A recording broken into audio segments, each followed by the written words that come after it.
available. Good evening, Earth. This is Adam Sturch broadcasting from the Mushroom Mansion, Taos, New Mexico, working on oil painting Olympus. Alright, what I've done so far is line out a portrait that will be translucent and set right smack in the middle of this, giving the impression of the content of the painting being in the mind of the portrait subject. Excuse me. Subject of the portrait. So, I've lined it in, and I'm going to hit the irises first with a little light green, then do a translucent flesh tone around all of the edges of the facial features, then hit the hair and some shadow, and we'll go from there. So here we go. Right now, and producing rice is a simple trick. What's imagined is that all kinds of machines of whatever complexity could become nearly invisible in size and nearly costless. Most things would be made of diamond. This is the trash material of nanotechnology. It's just simpler to build things out of diamond than anything else. Cheaper, faster, cleaner. And the huge amounts of R&D funding and enthusiasm are going into nanotechnology. And an interesting thing about it is not it's not really being driven by managerial decisions. The reason nanotech is moving so fast is because all the best people think it's so cool to do it. You know, I mean, electric dynamos where you can fit 60 of them inside a human hair. A few years ago, this is how far nanotechnology has developed. Like 3 or 4 years ago, on the cover of Science News, there was a 1 centimeter by 1 centimeter chip that had 10,000 steam engines on it. It had more steam engines operating on it in this 1 centimeter by 1 centimeter space than were operating in all of England in 1850 at the height of the age of steam. Now, each of these steam engines produced 1/10,000th of a millinewton of torque. That's not a lot of torque, but on the other hand, it depends on what kind of work you're trying to do. If you're trying to kick atoms around, that's plenty of force. To return to the cloning thing, I'm sort of thinking of novels these days, or short stories, or plots, and I thought it would be fun to imagine a joint project between Esalen Institute and SRI, let's say, that would reach for, and this was to be the name of the novel, Cloning Buddha. I thought that would be interesting. I mean, why should the next Dalai Lama be anyone less than Gautama? After all, we have the tooth. So there is presumably sufficient tissue there. And we're not talking pterosaurs here. I mean, this is only 500 BC. And the interesting objections to cloning are some of them are removed in the case of Buddha, because people say, well, you know, even if you cloned Napoleon, it wouldn't be Napoleon, because Napoleon was a product of a unique environmental and social system, and he was the product of the experiences of his lifetime. But presumably Buddha was born Buddha. And so it would be very interesting to clone Buddha and to see what this child was like. This is not a practical suggestion. This is to horrify and amuse you and to make you think about the implications. I mean, there are other historical personages. I love the theological mess it raises, you know. The cloning of Buddha, I think it's called Maitreya. Well, no.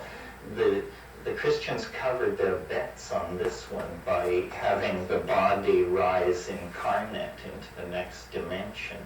Presumably there are no tissue remains around, although, you know, in a good Jesuit theology class, I'm sure you could get arguments like this. You know, one of the great puzzles of Islamic theology is the fact that when Muhammad ascended into heaven, he did it on horseback. And the status of this horse, his beloved horse, who he loved very much, it has been maddening for Islamic theologians ever since. I mean, you know, if you think the Immaculate Conception is the problem, try taking a horse into heaven and see what problems you leave for your exegetes. The problems were encountered in the 60s when the trigger came up there. Yes. Directly, there are a number of tribes that claim they have part of Christ's foreskin. Oh yeah, the Christ foreskin things. Did he go, you know, circumcised? The shrine order. Well, this is material for a Tom Robbins novel. Definitely, I would yield to Tom on that one. But cloning, all of these things, I mean, will happen, are happening. I don't think the implications of them seem overblown in popular media. For instance, I'm old enough to remember, I don't know if it was the very first, but the very first publicly discussed and acclaimed sex change operations. Christina Jorgensen, wasn't that the person's name? I can't remember whether they went from man to woman or woman to man, but anyway, this was at early 50s, and people just, this is wrong. Well, now it's just, so what? You know, it's a dime a dozen. It's a medical procedure. You want it, you have it. Who cares? We don't convene medical ethics committees or philosophers to discuss what it means. Some technologies are more challenging. The ones that directly impact our consciousness. I think that's why the drugs and the communication technologies, cloning is something you will talk about with your friends. It will probably never come near you, or you'll probably have very little to do with it in your lifetime. But these communication technologies and these drugs are in your face, on your plate.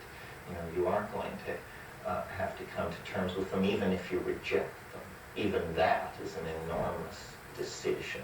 I mean, I meet people who are rejecting the internet and computer connectivity and this sort of thing, and it's like a vow of abstinence or something. I mean, that's very quirky. It's like going orthodox or something. It's just bizarre, and it will affect their lives for the duration of their lives, and it's not easy to correct that decision because it's a decision made in a historical context. If you ignore computers for 10 years, you will probably never be able to get back online. Middle-aged people seem to have the feeling that there is no obligation upon them to self-educate and keep up. This is completely wrong. You just stamp yourself to utter irrelevance. Your rejection of these things will impact on no one's life but your own. So if you're doing it to be a politically correct example, you're pissing into the wind, I fear. People aren't interested in that. A point of clarification on something you talked about last night. Before I get into that, I'd just like to say that I thought that was interesting, cloning Buddha. Maybe this time the Buddha won't make ignorant statements about what Americans can do in their bedroom, about masturbation homosexuality, like the Dalai Lama did, very ignorant and uncompassionate, since he said it in San Francisco. When was this? A couple, I guess it was a month ago, there was a conference in San Francisco, and he had added against homosexuality as what was sexual misconduct and what wasn't. Masturbation was sexual misconduct. He went into what holes you can put it in and what holes you can't. And he didn't qualify it. Well, that wasn't good. Well, wait a minute, but is this past the vetting of consensus reality, or has Barry been sniffing angel dust? Did this happen? Well, I'm just surprised there hasn't been more discussion in the dining room here. I haven't heard, this is the first time hearing it. This is real time, folks. There was a lot of discussion, and I think some active people and other people met with him after the spokesman, and he kind of tried to back off and said, well, oh no, I would never say anything against gay rights. But he had it pointed out to him. It was a rather uncompassionate thing to say about homosexuality, given the climate of fear and homophobia in this country right now. Well, I like the Dalai Lama. I'm friendly to Mahayana Buddhism, but I think it's preposterous for anybody to assume anybody else possesses greater moral superiority or intellectual depth than they do. The Dalai Lama has been remarkable for his ability to not put his foot in his mouth. It's interesting that it comes in this form and that we don't, it's not the usual case of philandering and whatever that seems to haunt these communities. I mean, I think religion in its public manifestations always presents a cautionary spectacle. I do not understand why people transfer loyalty to role models.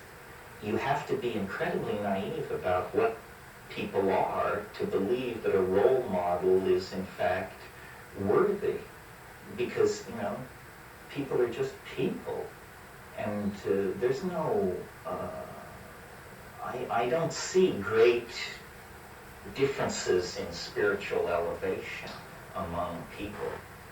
That's why lineages and all that seem to me just another form of foolishness. The mushroom spoke to me once on this subject many years ago and said, for one human being to seek enlightenment from another is like one grain of sand on the beach to seek enlightenment from another.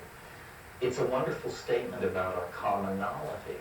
If you want to talk to the Dalai Lama, close the door of your bedroom and have a dialogue with the mirror. You're as good as the Dalai Lama, for crying out loud. Who could suppose otherwise? Well, in his particular case, it seems to me he's the representative for a Middle Ages serfdom, where a third of the population of this country walk around in saffron robes being fed by another half of the people of this country. Goodness, you lock out the psychotherapists and heresy after heresy pours out. Congratulations. No, I mean, I think Tibet should not be ruled by China. I also think that God kings are a thing of the past. I'm against religious theogonies. I don't want to see Israel ruled by a bunch of mumbling Hasids either. It's fine, Hasidism, Mahayana Buddhism. These are fine things, but not to aspire to temporal power. Good grief. So, the Dalai Lama's reluctance to envision a democratic Tibet has caused me to not feel a lot of wind at my back to try and sort out that particular political catfight, which has been going on for centuries and centuries. I'm a Jeffersonian Democrat of some sort. I really believe that if it doesn't doesn't liberate and serve the individual, no matter how attractive it is, no matter how traditional it is, no matter how majestic its pageants, how high-flown its philosophy, it's probably a foot on somebody's neck in the real world, and I'm not interested in that. Well, this is very interesting. I'm not informed in it, but I'll bet it's really rolling the apple cart in all kinds of places. Some of you may have seen in Tricycle a few months ago, there was Alan Bediner, who just lives down on the cliffs here, in fact, who I'm having lunch with, is a very sincere Buddhist and a good journalist, and he took on the editing of a psychedelic issue of Tricycle. Do you think of that issue? Well, let me lay it out. It's well known that many of the movers and shakers in American Buddhism had their roots in psychedelics in the 60s. And so he wanted to sort of reprise that, and I did an essay, and some other people did essays. And I really looked forward to it and thought it would be a warm community building. It shows you how naive, even at the depth of my cynicism, there is still a grain of naivete. I thought it would be a good thing. Well, they just dissed completely, just dumped on by all these people. And people wrote in who I have seen loaded out of their minds and said, this is terrible and this shouldn't be there. And I said Buddhism without psychedelics is armchair Buddhism. How can you possibly know anything about these modalities if you sit there, shastras to the eyebrows, and never actually push off into the ocean of mind? That's what it's about. That's how I've always seen it.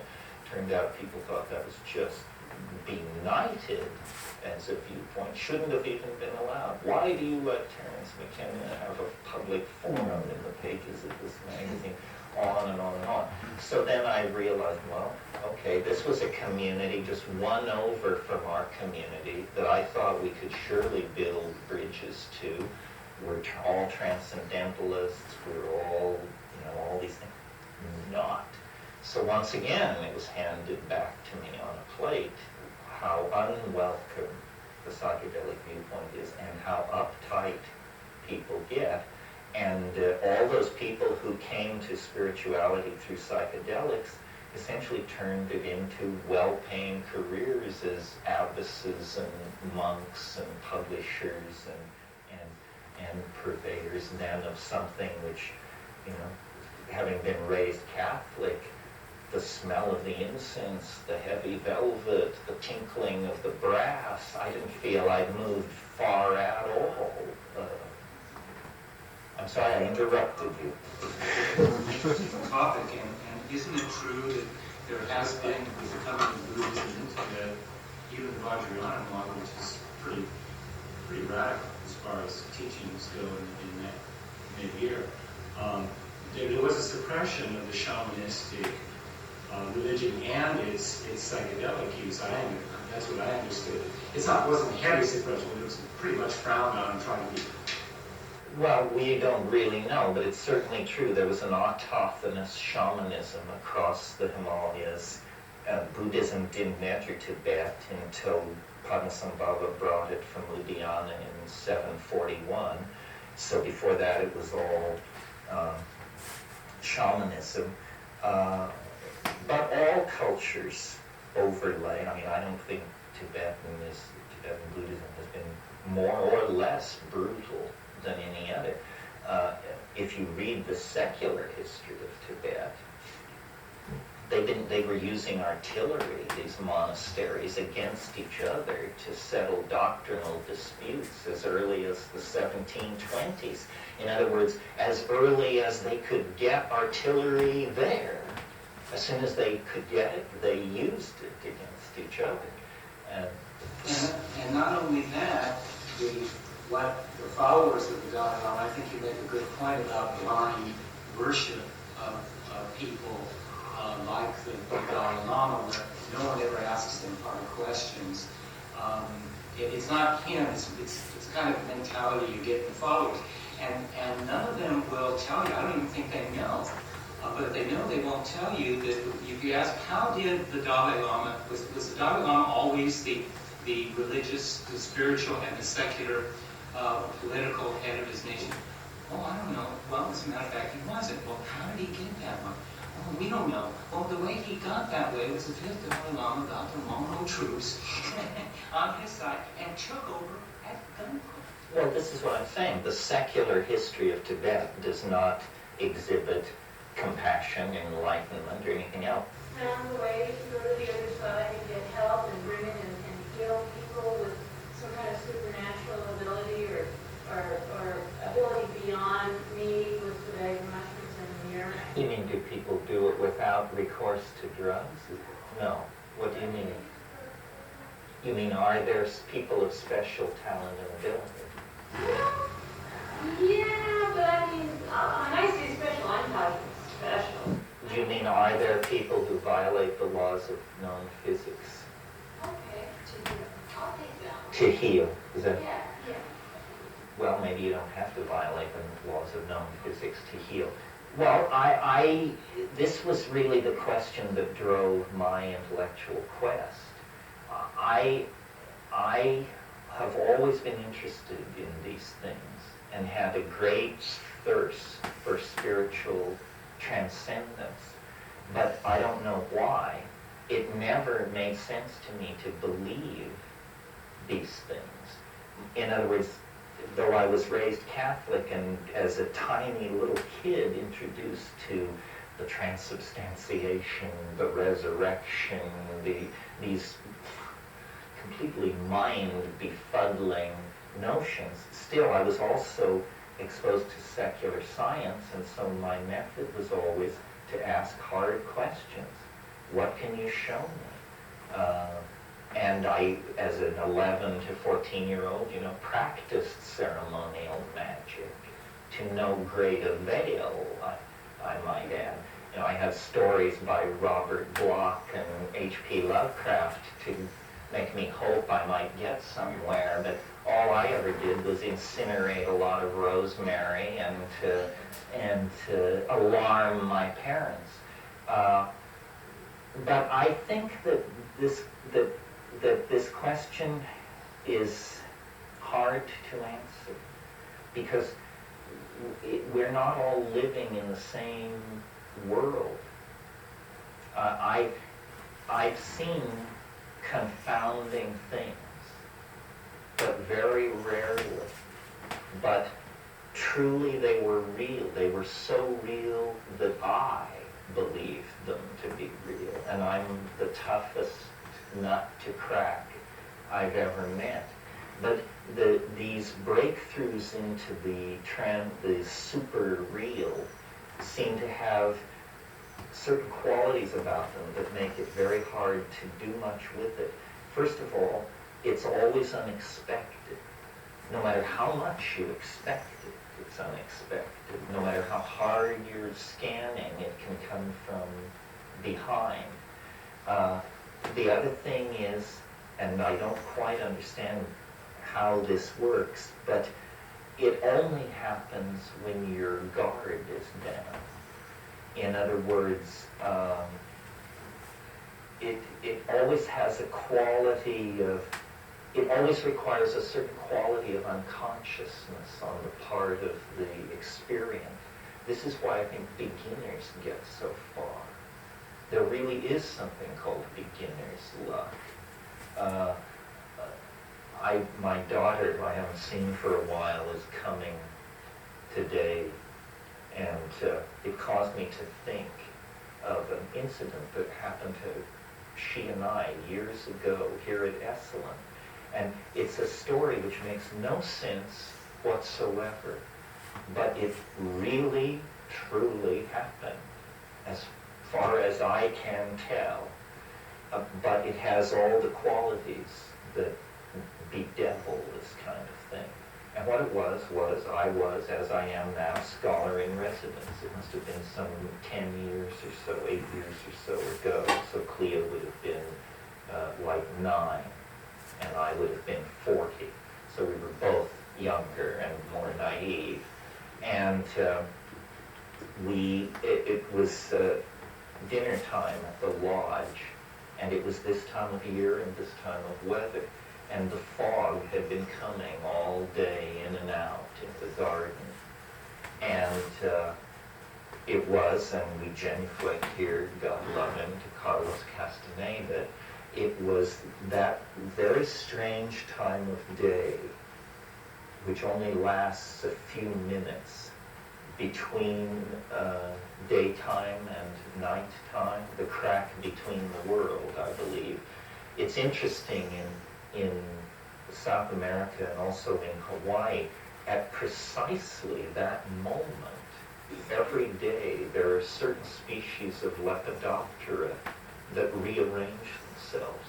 In other words, that come out from wherever they've been hiding for 24 hours, fly around furiously for 5 minutes, and then disappear again for 24 hours.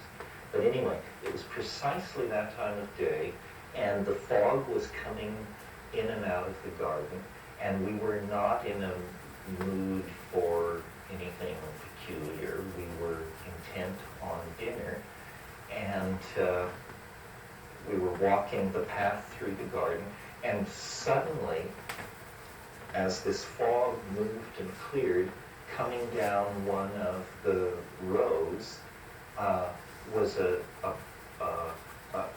bunny, a small rabbit, except that it had very small, short horns. Now, some of you may know the creature called the jackalope.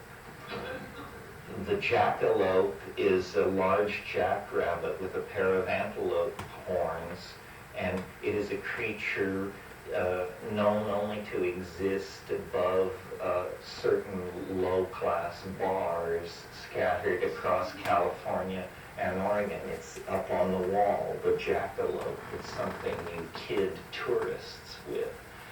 As far as I could see, this was a baby jackalope about this high, and it crossed the trail no more than 5 feet in front of us. I'm going to cut it here Saw it. and pick up with the second take and just do some general adjusting. Awareness that we were entering into a Take two. paranormal dimension. Both of us, I think our reaction was, come on. And then immediately behind it was a man, a very thin, not particularly healthy looking man with a shaved head, wearing something like a gray running suit. And he was running crouched. He was with his hands out like this. He was trying to catch the jackabunny. And when he saw us, he appeared very confused and stood up and turned and walked the other way. And I just took her by the elbow and I said, let's get out of here. And then we went to dinner, and we've talked about it immediately after and since. And as far as anybody can reasonably and decently tell, this is the straight story on what happened. Well, it doesn't make any sense. First of all, the earth doesn't move from its pinions. But what does it say? It says that attention falling into a certain place of non-attention is set up for something like this to happen. And I can't explain it. I don't think it's explainable. It's sort of like, when you study quantum physics and they tell you that a black hole mostly puts out electrons, but the theory allows that it could eject Miatas and grand pianos, except that it would be very rare for it to eject a grand piano.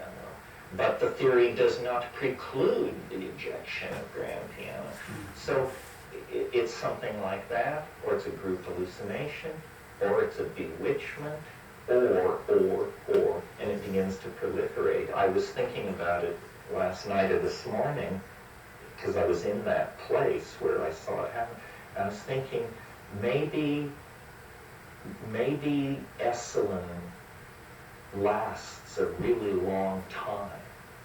Like maybe it's sort of like the Piazza San Marco in Venice, or the Central area in Stonehenge. Maybe we're actually starting something here that will last so long that for the next 5,000 years, people will relate to the Esalen Garden, and that somehow it's a nexus for others on strange missions.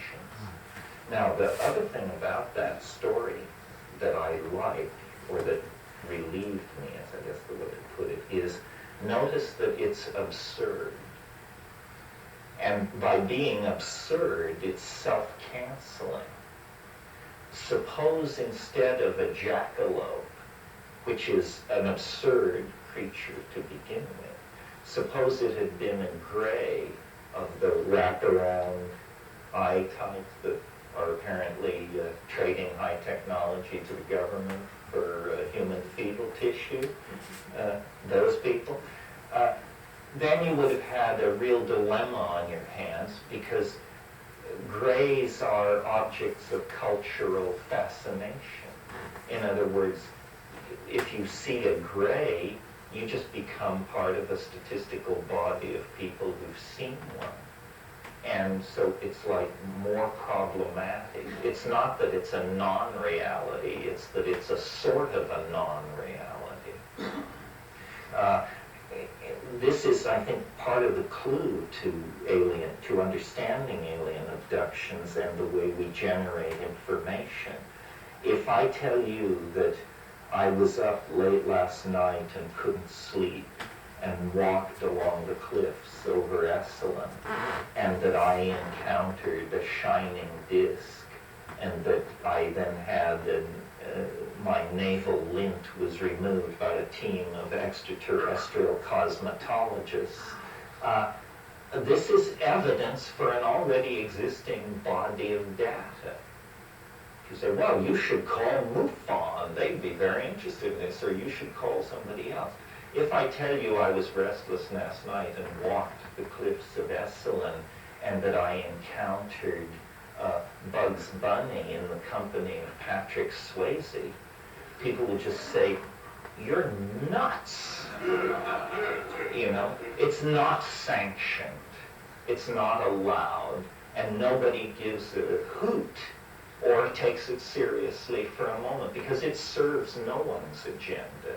It's just insane data and should be immediately tossed out. This shows us, that the objects in the unconscious are given different weights, and you can tell a crazy story and join a self-help group, but if your story is too crazy, they won't have a group for you, they'll have a cell for you. So it's worth bearing in mind. Let's be generous here.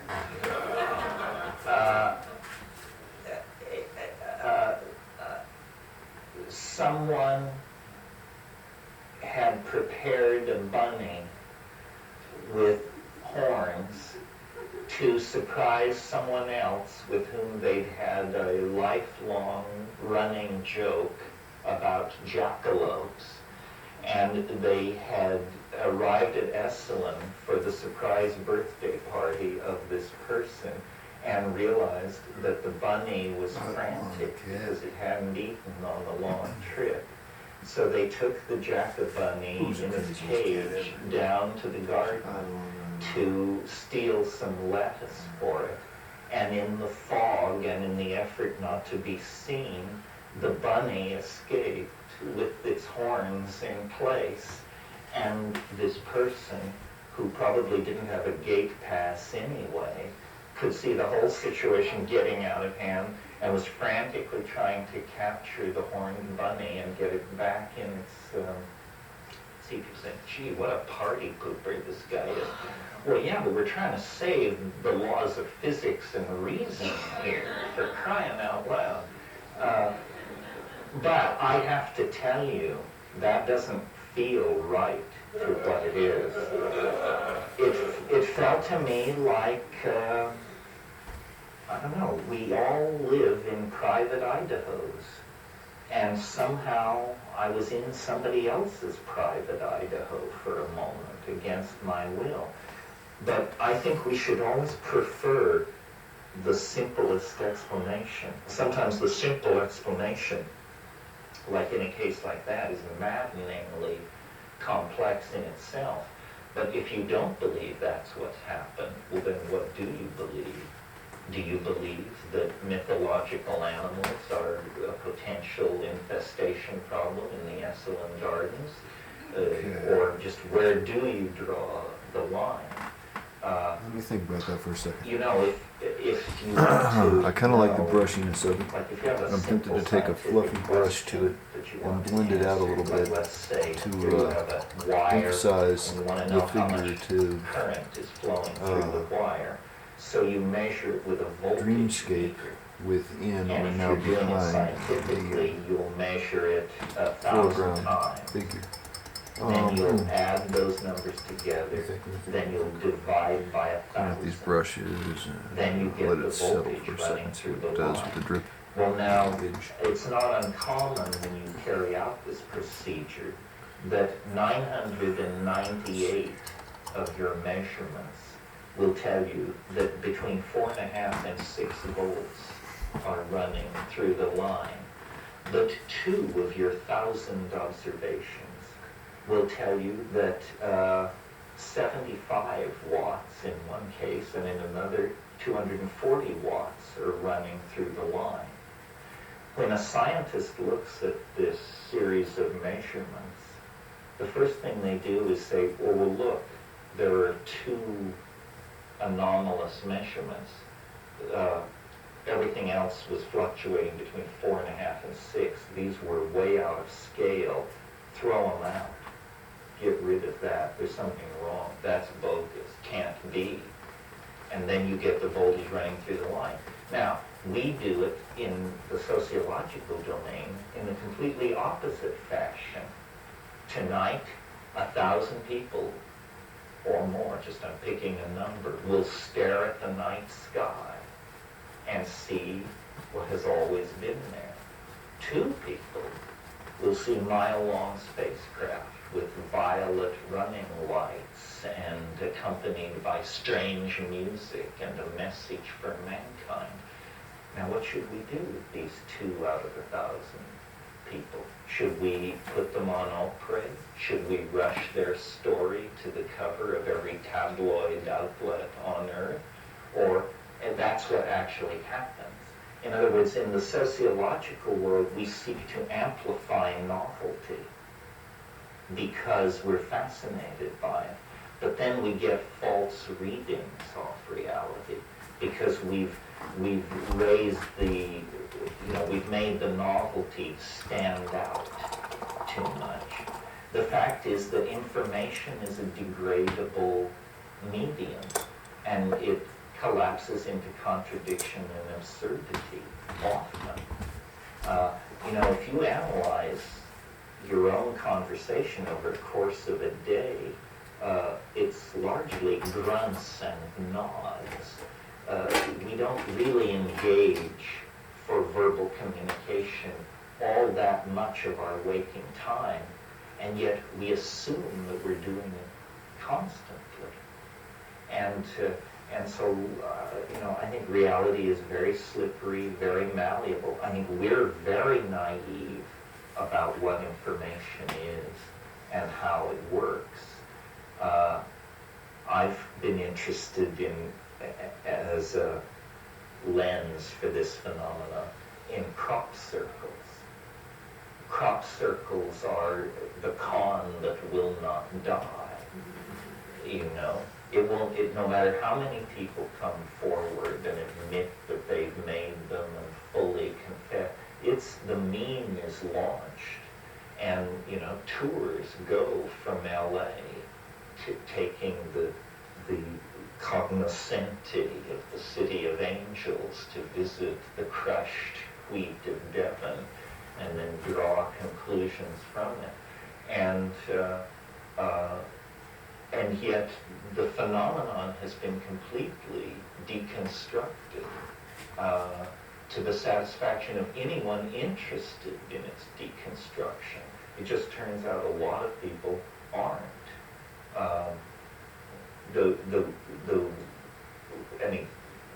Extrapolating from the crop circle thing, the way reality seems to work is we have